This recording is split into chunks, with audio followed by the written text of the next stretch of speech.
What happened to Freud's wife? She stood in the shadow of a man who shaped the very way we understand the mind. Yet her own mind, her own soul, her own story, was almost entirely erased.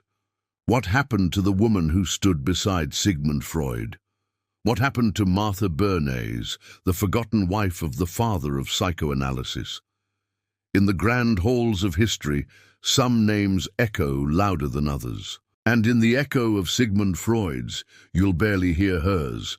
But behind every revolution of thought, there are silent sentinels, and Martha Bernays was one of them. This is her story, a tale of love, loyalty, sacrifice, and silence. The year was 1882, and a young, ambitious Jewish doctor named Sigmund Freud had just fallen in love. Her name was Martha Bernays, the daughter of a deeply religious family of German Jews in Hamburg. She was 21, elegant, and full of traditional charm. Freud was smitten. Their courtship was quick, passionate, and entirely impractical. He was penniless, stuck in Vienna, and struggling to establish his medical career. But love, as always, demanded risk.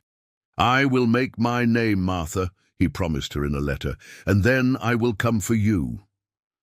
They were engaged for 4 years, 4 long years of letters, over 900 of them. In those letters, Freud exposed the makings of the psychoanalyst he would become, analyzing her moods, policing her friendships, and subtly shaping her into the ideal companion he envisioned. She, in turn, yielded. She believed. She waited. They married in 1886, and their first home was modest. Vienna was still cold with anti-Semitism and class rigidity, and Freud's practice barely paid the bills. Still, Martha endured. Over time, their household grew. They had 6 children, and Martha, as expected, raised them. Sigmund immersed himself in research, working late into the night, chain-smoking cigars, writing essays, and pioneering what would become psychoanalysis. But where was Martha in all this? The historical records are nearly silent. Biographers say little, and Freud, the man who wrote volumes on the hidden motivations of others, wrote very little about his wife in public or private. She was present. That's what the evidence tells us, always present, but rarely seen. Her role was to provide stability, a quiet home, a faithful presence, a warm dinner, a clean space where he could think, theorize, and tear apart the human soul. Now here's where it gets even more complex. In 1896, Freud's own father died. The loss sent him into a spiral of dreams, introspections, and theories. Around the same time, a new figure entered their lives. Martha Bernays, Martha's younger sister. Mina had fallen on hard times and moved in with the Freuds. She was, by all accounts, intelligent, witty, and highly independent, the exact opposite of Martha's demure persona. And Freud was fascinated by her.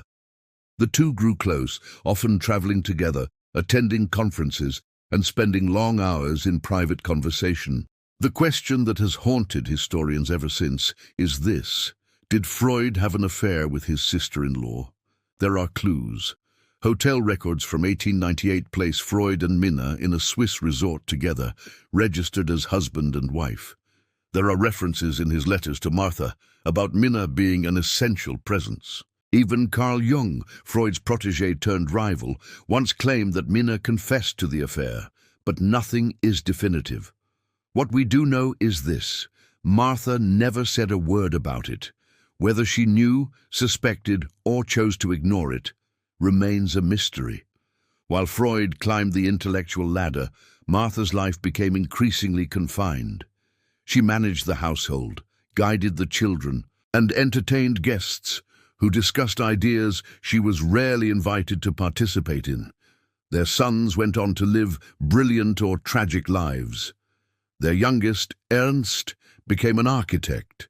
Their daughter, Anna Freud, became a leading psychoanalyst herself, and possibly the closest person to Freud in his later life. Anna, however, never married. She lived with another woman, Dorothy Burlingham, for decades, sparking conversations about Freud's influence on her sexuality and choices. But Martha.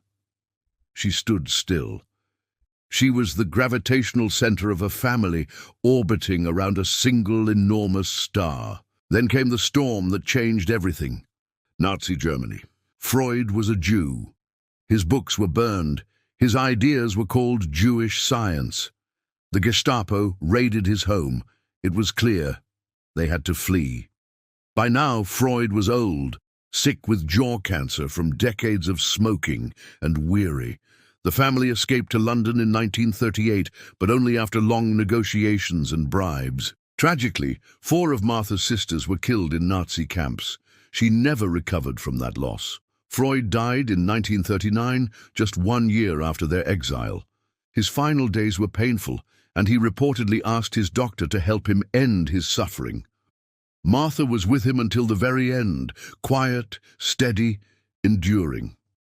After Freud's death, Martha lived on for 12 more years. She was nearly 90 when she died in 1951 in London. During those years, she rarely gave interviews, never published memoirs, and never stepped into the public spotlight. She protected Freud's legacy, lived quietly under the care of Anna Freud, and faded gently into the background of psychoanalytic history. She had been the partner of one of the most influential thinkers in human history. But her own inner world, her dreams, her heartbreaks, her opinions, remained unexamined. No biography has ever been dedicated solely to her life, not one. She was, in many ways, the kind of woman Freud admired most in theory, the caregiver, the maternal figure, the stable wife. And yet he gave more psychological attention to strangers on the couch than to the woman who shared his bed. What happened to Freud's wife? She endured, she waited, she supported, she suffered in silence. She lost sisters to genocide, gave birth to 6 children, buried a husband, and watched her world burn and rebuild, all without complaint and all without glory. Martha Bernays Freud is not remembered for books or speeches, but for something far rarer, a life of quiet fortitude, in the face of genius and devastation alike. In the world of psychoanalysis, where every twitch and dream is supposed to mean something, Martha remained unread. Perhaps it is time we read her. Behind every legend, there are unsung souls, the ones who held the hands that shaped the world. Martha Bernays Freud was one of those souls. She never asked for recognition, but maybe, just maybe, it's time we gave it to her. This has been Chronicles of Legends. If you found this story moving, subscribe. Share it with someone who deserves to be remembered, because history isn't just made by those who speak loudly. Sometimes it's carried by those who remain silent.